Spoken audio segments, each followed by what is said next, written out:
esta charla es hablar de las cosas con honestidad. Cuando no salen bien, no salen bien. Y si no salen bien, hay que hablar de por qué no salen bien. Y hay que decirlo clarito, al pan, pan, al vino, vino. Y bueno, pues si no salieron bien, somos humanos, ¿verdad? No, por ser académicos o por ser activistas, y muchos de nosotros somos las dos cosas a la vez y más, no quiere decir que lleguemos a ni siquiera a una solución la primera vez que lo hacemos. Pues seamos sinceros y seamos honestos. Y hablemos directamente de cómo salen las cosas y de por qué. Y llamemos al elefante en la habitación, ¿verdad? En cuanto al desplazamiento lingüístico, cuando se habla del desplazamiento lingüístico en ámbitos académicos, se suele hablar de documentación y a veces de revitalización, pero sobre todo de documentación. Y entonces, una de las cosas que yo voy a ser muy crítica, y por lo que me han criticado mucho, es porque la documentación en realidad no sirve para nada. La documentación, yo ya sé que eso es anatema, pero la documentación por sí sola, como actividad lingüística de documentar las lenguas, eso no sirve para nada en términos de revitalización. Si uno quiere utilizar el material que se saca de la documentación para hacer un proyecto de revitalización, se tiene que hacer todo un trabajo para adaptarlo. Entonces, lo que sí sirve la documentación es para que los académicos hagan sus trabajos, produzcan sus productos, se los reconozcan en la academia esté tranquila de que nos paga un salario para que no nos estemos sentados rascándonos la barriga, y entonces todo el mundo contento, ¿verdad? Llamemos pan al pan y vino al vino. La documentación no sirve para la revitalización. Si tenemos, bueno, he hecho por hacer un dibujito, ¿verdad? Si tenemos ahí una lengua hermosa y sana, y la cosa va bajando, y va bajando, y va bajando, ahí es cuando empezamos a ver, cuando ya está muy abajo, es cuando empezamos a ver que hay un proceso de desplazamiento lingüístico, ¿verdad? En Cataluña, por ejemplo, todo el mundo cuenta, hablantes, las escuelas son en catalán, la universidad es en catalán, todos los libros en la calle son en catalán, los que vienen de España dicen, uy, pues si todo lo tenéis en catalán, y aquí vengo yo y nadie me va a hablar en castellano. Pero en realidad, cuando uno se va al patio, al recreo, donde los niños juegan, los niños ahorita ya no juegan en catalán, juegan en castellano. Y entonces, ese es uno de las primeras señas de que la lengua está bajando. Y eso lo sabemos desde hace mucho tiempo, pero no se ve, no es visible, no es vistoso, no se puede escribir un artículo en el periódico sobre eso. Ese sería el primer paso, ¿verdad? Incluso un poquito antes. Para cuando nos damos cuenta en general de que hay un desplazamiento lingüístico serio, ya estamos muy abajo. Y entonces lo que queremos hacer es revitalización, es decir, volver a empujar la cosa para arriba, que ya es cuando se hace difícil.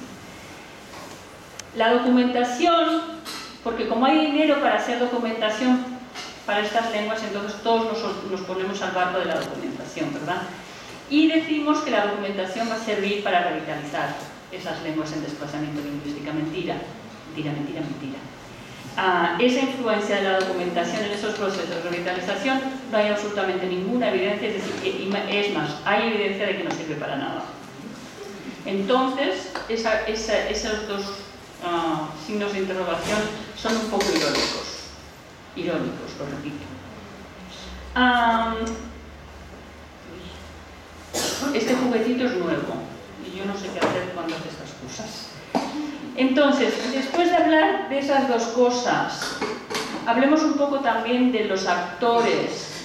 Y ahora empezamos un poco a hablar de lo que ya ha hablado Colette antes. Y a mí me gusta hacer una distinción entre actor y agente. Agente es el que hace, es el que tiene el poder, es el que maneja, es el que... En catalán decimos manegar. Y manegar significa que tiene control de las cosas. Un actor puede ser un protagonista o puede ser un personaje secundario. El personaje secundario no tiene mucho que hacer. Entonces lo que queremos son agentes. No queremos pacientes Y lo de los espectadores es una de las cosas que vamos, después cuando hagamos el conversatorio, vamos a lanzar ahí, a ver quiénes son esos espectadores y qué están haciendo por ahí, ¿verdad? Pero de momento lo que les vamos a dar es una cierta información sobre la ubicación geográfica donde trabajamos y el enfoque metodológico y el porqué y el cómo del enfoque metodológico que estamos siguiendo. Entonces, ahí va el mapita. Y normalmente cuando hago esto en Gringolandia lo tengo que hacer, ¿verdad? Porque si digo Nicaragua no saben dónde está, pero está ahí. Y dentro de Nicaragua, esos son así, porque los mapas lingüísticos son muy difíciles, y yo ya sé que esto es una abstracción, pero es una abstracción. La parte en blanco es el español, ¿verdad? Es la lengua dominante, es la lengua nacional. En la zona del Pacífico, a ver si esto me funciona. Conceptualmente hay dos Nicaraguas, la del Pacífico y la del Caribe. Lo siento por si estoy tocando algún punto así sentimental. Yo la primera vez que llegué a Nicaragua me decían el norte, querían decir esto de aquí. Y cuando yo decía que iba al norte, porque iba aquí, que geográficamente es el norte, se me quedaban mirando, no, eso no es el norte, eso es la costa. Vale. Entonces, hay dos realidades culturales. Una es la del Pacífico, donde se habla mayoritariamente español. Los españoles entraron allí en el 1500 y arrasaron, no dejaron nada vivo. Y tenemos la costa. Y en la costa tenemos dos grandes lenguas poderosas. El criol en el sur y el misquito en el norte. Y después hablaremos un poquito más de las jerarquías lingüísticas que existen, porque en esas situaciones multilingües se dan unas jerarquías lingüísticas interesantísimas. Entonces, en el sur, como ya ha hablado Colette, tenemos... Uy, ¿y esto no se está viendo? Ahí, eso. En el sur tenemos los Rama aquí, el Garífuna, ahí en el medio está el Ulua, que no es una variante del Sumo Mayana, es una lengua dependiente. Y aquí tenemos los territorios Mayana, ¿verdad? Básicamente hay tres variantes. La variante panamarca que se habla aquí en Río Huaspuc y en Aguastigni. En Honduras tenemos la variante Tahuasca, el Yuscu aquí en la zona de Jinotega, a ver si lo pongo bien. Aquí está la zona Tuaxca, ¿okay?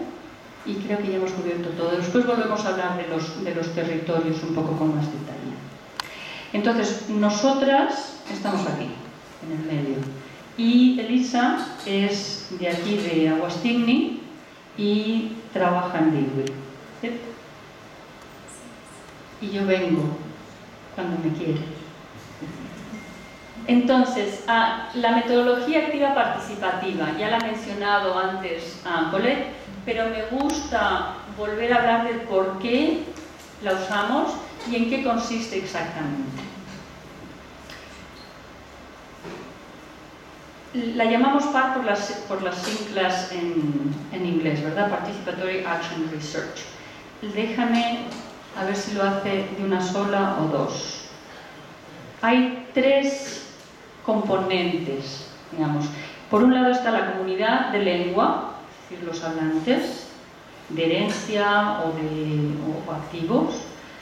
Después tenemos lo que es la investigación lingüística, normalmente el que viene de fuera, o del norte simbólico, metafórico. Y luego teníamos este componente de formación lingüística que estábamos utilizando como un puente para ligar de forma activa y relevante los resultados de la investigación lingüística con la comunidad de lengua. Y había todo un remolino ahí, donde la comunidad participa en la investigación, el resultado de la investigación alimenta la formación lingüística y después se devuelve todo a la comunidad de manera relevante. Y si alguno quiere saber qué quiere decir eso de la manera relevante, que lo apunte en un papelito como ha hecho Colette antes y después en la sesión de preguntas hablamos de eso. Los principios de esa participación activa son la agentividad, pero la agentividad de los miembros de la comunidad, no la agentividad del que viene del norte. De nuevo, el norte simbólico. La equidad, es decir, que si hay lingüistas de fuera, es decir, en el caso de que los lingüistas no sean de dentro, que esa es una realidad también, cuando hay lingüistas de dos tipos, que haya equidad entre los conocimientos que cada uno aporta y que haya reconocimiento de esa equidad y que se reconozcan los sistemas de conocimiento que cada uno trae a ese equipo como sistemas de conocimiento igualitarios. Los conocimientos son de muchos tipos, cada uno aporta lo que aporta, pero todos ellos valen lo mismo. Y eso que yo me imagino que aquí, como dicen en inglés, I'm preaching to the choir. Esta historia se la estoy contando a gente que ya está de acuerdo con eso, ¿verdad? Como decía Colette, y esa es nuestra historia, la historia de los académicos del norte, ¿verdad? Esa historia no se la creen allí en el norte. Y entonces, por ejemplo, a mí en mi cara me han dicho señores que son muy sesudos que eso de que los conocimientos sean igualitarios, que si estoy tonta, que si estoy loca. Primero, por reconocer que son conocimientos, sistemas de conocimiento. Y segundo, que obviamente lo que ese señor sabe, ese señor académico de pelo blanco y barbas blancas, lo que ese señor sabe, por supuesto, es conocimiento. Y por supuesto, es un conocimiento mucho más valioso que el señor de la comunidad. Y eso me lo dicen a mí en la cara. Por lo tanto, tampoco es cosa tan del pasado. Entonces, esos son los principios de la metodología participativa, la acción participativa. Y eso lo tenemos descrito en un artículo que escribimos con el equipo de lingüistas Mayana en el 2007. O sea que ya tiene una década más o menos. Y que recogía, básicamente, era una reflexión sistematizada de la experiencia que llevábamos en Nicaragua. Lo que busca la metodología activa participativa es, por tanto, un reequilibrio de las relaciones de poder. Poder es uno de los conceptos que a mí me gustan más, porque nadie quiere hablar de poder, pero en realidad todo es poder, todos son luchas de poder, en todas partes. Desde la comunidad hasta los despachos de nuestros departamentos, pasando por todo es poder. Entonces, yo creo que lo mejor que podemos hacer es reconocer que existe, ser conscientes de ello y trabajar dentro de ese sistema. Más que nada yo soy un poco ácrata, para deshacerlo, para desmontarlo, ¿verdad? Ese poder, en las situaciones en que nosotros normalmente nos desenvolvemos, viene de varias fuentes. Se da entre la población, ese reequilibrio de poder que buscamos, entre la población dominante y la población minoritaria. Y esas relaciones de poder entre la población dominante y la minoritaria son sistemas, son patrones de interacción muy complejos, para nada son simples. Y un poco de eso es de lo que vamos a hablar en el conversatorio de después. El reequilibrio de las relaciones de poder que se dan entre los lingüistas externos y los miembros de la comunidad, porque aunque queramos ser muy egalitarios y todo eso, llevamos lo que llevamos dentro. Entonces, si venimos del norte, venimos con plata, venimos con esto, venimos con lo otro, se crea un sistema de desequilibrio de poder con el que tenemos que lidiar y con el que tenemos que reajustar. Y es bueno saberlo. La participación activa y agentiva de los miembros de la comunidad. Una de las cosas que a mí me chocaba cuando el huracán en Nicaragua se empezaba a hablar de esto de la participativa, era que en realidad muchas veces de lo que se estaba hablando es de que uno iba a la comunidad, se hacían las reuniones y entonces los ancianos daban su opinión. Entonces se recogía esa información, se volvía a la universidad y se sistematizaba y se... Pero eso para mí no es participativa, porque en realidad, sí, los ancianos y los miembros de la comunidad están dando su su conocimiento, pero ellos no están generando el proceso de sistematización del conocimiento. Entonces, la cosa era que dentro de lo que se hacía, de lo que hacíamos, teníamos que hacer esa participación activa y agentiva. Y por agentiva lo que queremos decir es participación en todos los niveles del proceso de investigación. No solamente en el de recogida de datos, sino en el de definición de los objetivos, en el de sistematización, en el de escritura, en el de todo. El autoempoderamiento de la comunidad. Nos gusta poner eso del autoempoderamiento porque, sobre todo cuando se viene del norte y se dice empoderamiento, la interpretación que se hace, y me permiten hacer aquí, como colega, yo trabajo en sintaxis, ¿verdad? Y entonces en sintaxis hay una categoría de verbos que pueden ser transitivos e intransitivos, ¿verdad? Entonces, el empoderar, normalmente en inglés, si no tienes ese que tiene en español, empoderarse, se entiende como viene el de fuera y empodera al de dentro, ¿verdad? Eso no es lo que se quiere.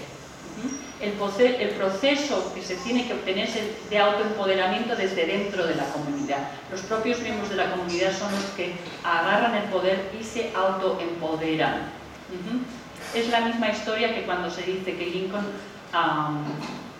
freed the slaves, liberó a los esclavos. Nadie liberó a los esclavos se liberaron solitos. Usted a mí no me da derechos, yo tengo mi derecho. Usted puede o no puede reconocerme mi derecho, pero usted no me está dando a mí ningún derecho, porque el derecho lo tengo yo, me lo reconozca usted o no me lo reconozca. Ese tipo de cosas. Y si quieren que hable más de eso, lo apuntan en mi papelito que no me lo preparado. Y finalmente, cuando estábamos discutiendo Elisa y yo de quién hace qué en la presentación, le dije, bueno, déjame hacer esto porque yo quiero decir esto que viene ahora. Quiero hacer una mirada crítica a los procesos de documentación tradicionales, ¿verdad? Porque hay unas tendencias que yo llamo neomuseísticas, que tienen que ver con esa obsesión que tienen ahora todas las organizaciones que dan financiamiento de archivar, archiving. Tú te vas a Adobe y tienes que archivar, te vas al ELDP en Londres, tienes que archivar, te vas al NSF, al Dell en Estados Unidos y tienes que archivar. Y la impresión que yo tengo es que sí, está bien esto de archivar, guardar, preservar, todo eso, pero en realidad, primero, eso no le sirve a las comunidades para nada. Segundo, lo que están haciendo es la misma tendencia que había en el siglo XIX, cuando los museos de Múnich, de Berlín, de Frankfurt, de Londres, se iban a Grecia y recogían todos los artefactos que podían recoger y se los llevaban a sus museos. O se iban a España y recogían todas las iglesias románicas y se las llevaban al museo en Nueva York, enteritas. Cuando se quedaron sin artefactos, se dedicaron a las lenguas. Cuando ya no queda nada más, se iban a las lenguas. Y esa es una de las cosas que Elisa siempre después les hablará, ¿verdad? Nos lo roban todo, lo único que queda al final es la lengua. En lo que yo interpreto de ese afán, de esa obsesión por archivar, lo que veo es la continuación de ese sistema colonial, del sistema colonial, de amasar, de recoger, igual que recogían el oro, recogían los artefactos, recogían la arqueología, ahora recogen las lenguas.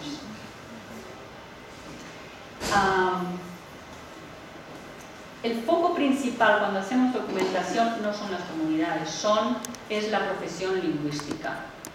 Y como decía Colette, está muy bien eso de archivar para que luego venga el señor del helicóptero y pueda consultar libremente y por supuesto gratis a todo el trabajo que las comunidades y los otros lingüistas han hecho, ¿verdad? Para hacer lo que todos nos gusta hacer, porque a todos nos gusta jugar, somos lingüistas, nos gusta jugar con lengua, ¿verdad? Nos gusta hacer nuestras cositas, nos gusta, a mí también, como a todo hijo de vecino. Pero hay que reconocer que si hacemos ese tipo de trabajo como documentación lingüística, no nos engañemos que eso nos sirve para revitalizar. Y la última cosa, bueno, y es la que he dicho, ¿verdad? Poca o nula evidencia de que la documentación ejerce ningún beneficio sobre la revitalización. Ese último párrafo lo quería decir yo, porque yo soy miembro de esa comunidad que hace esas cosas. Y quiero hacer la crítica desde dentro de esa comunidad. Como parte de esa metodología de acción participativa surgió el Mayangna Yulbaranyang Balna, que es el equipo de lingüistas mayangnas, el equipo de lingüistas autóctonos Mayangna, que surge a finales de los 90 a partir de las licenciaturas en EIB que estaba haciendo Huracán y en las que empecé a participar. Ken Hale hizo el primer curso de fonología y ya fue la última vez que pudo estar en Nicaragua. Al siguiente ya lo tomé yo. Se hacen en Huracán y Huracán es absolutamente instrumental. Hablaremos de Huracán después. Es la Universidad de la Costa que surgió en los 90 a partir de un esfuerzo por parte de los costeños de crear una institución de educación superior que diera servicio, que sirviera para las necesidades de la costa, es decir, relevante y de utilidad. La Universidad de la Costa para los costeños, una educación pertinente, inclusiva y respetuosa, con valores que incluyeran la autonomía. Vamos a hablar de la autonomía. En Nicaragua hay autonomía de las dos regiones caribes. Un sistema educativo que incorporara la identidad cultural y la identidad lingüística. Durante muchísimos años, y no sé ahora bien si sigue siendo cierto o no, es la única universidad donde se enseñan las lenguas indígenas. Al principio el equipo de lingüistas indígenas fueron entre 8 y 9 miembros que surgieron de esas licenciaturas, después pasaron a 5 y ahora estamos por ahí, a ver, varían los números, ¿verdad? De la misma manera que Colette decía que te vas, vuelves al cabo de 6 meses la escuela o está cerrada o hay 20.000 personas allí trabajando, pues lo mismo. Va y viene. Hay mujeres y varones, en este momento hay más mujeres que varones, que es una buena cosa, señoras. Y se incorporaban las dos variantes dialectales, el tuasca y el panamajca, que también, ahí hay otra cosa para ir hablando. El tuasca era la variante minoritaria, mucha gente estaba diciendo que es estandarizar. Vinieron los italianos les encanta sistematizar la escritura, hay que escribir todos igual. Creo que alguien, ¿quién era? Enrique antes estaba hablando de ese énfasis en la escritura, en los sistemas escriturales, que son sistemas occidentales, y el poco énfasis que se hace en la oralidad, en los sistemas orales que son los propios. Pues por ahí andaba lo del tuasca. Si a alguien le interesa lo de las escrituras, las sistematizaciones de las escrituras, los estándares de las escrituras, de los sistemas ortográficos y todo eso, ahí también tenemos una buena historia que contar sobre los tuasca. Cada uno mantuvo su propia variedad y conseguimos hacer un sistema escritural que se pudiera utilizar en las dos variantes. Una visión modular.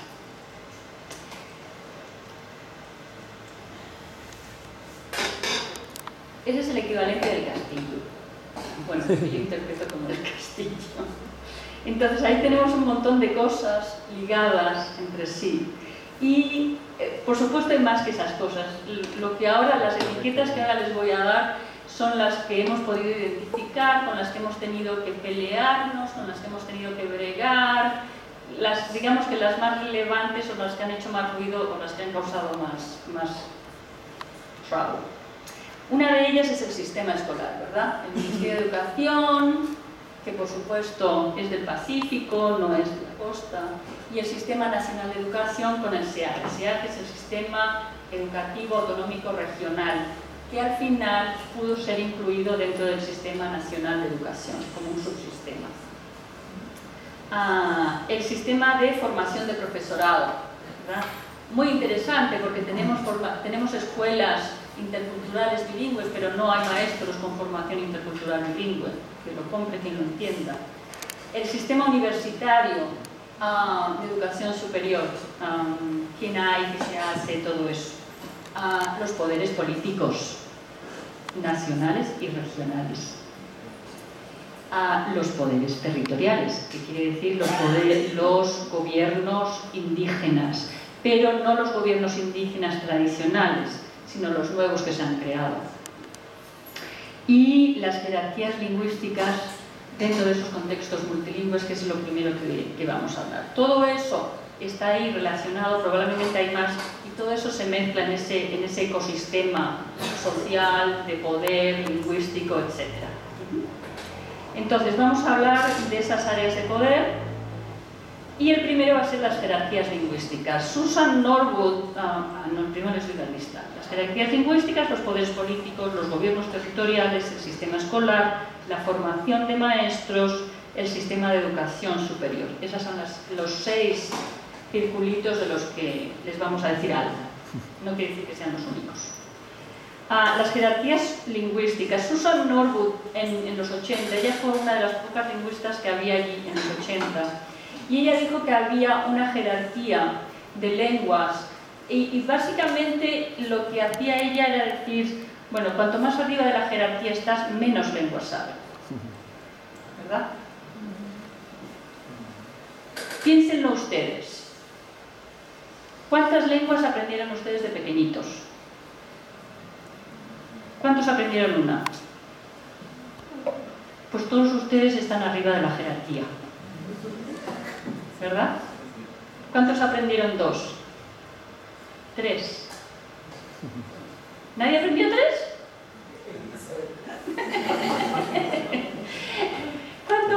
Cuantas más lenguas sabes, más abajo estás. Que es una ironía de la vida, ¿verdad? Cuanto más sabes, más abajo estás. Igual que los catalanes. Los catalanes sabemos catalán y español, ¿verdad?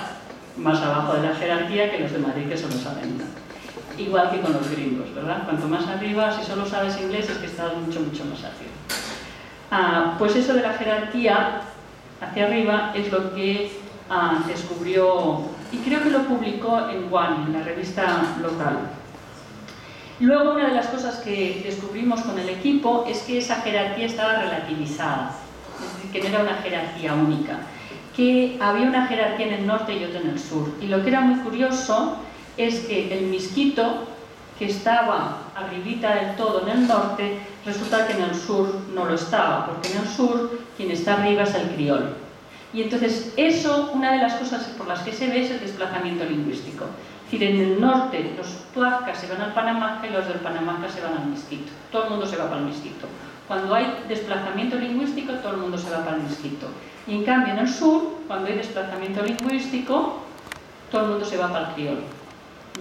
Y tenemos varias variedades del criol. Estábamos hablando con Silvano antes. Está el ramaquí criol, está el criol de los garífuna en Laguna de Perlas, está el criol de Bluefields, hay variedad, ¿verdad? Pero todo el mundo se va para allí porque vale más.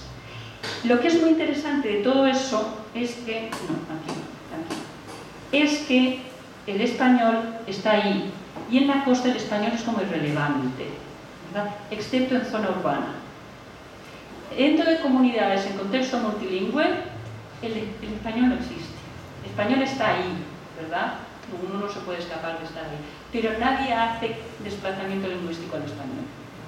Lo hacen al misquito o lo hacen al criol, excepto en zona urbana. En zona urbana sí, es donde el español tiene su área de poder. Los poderes políticos. Tenemos el gobierno central en Managua, tenemos el sistema de autonomías. Las autonomías se crearon en los años 80, hay una ley de autonomía, hay una ley de lenguas, hubo todo un aparato legal que se creó para solucionar el problema que había, ¿verdad? Había un problema de que no se entendían el Pacífico con la costa, había el problema del vecino del norte que metía la cuchara y aquello se complicaba mucho.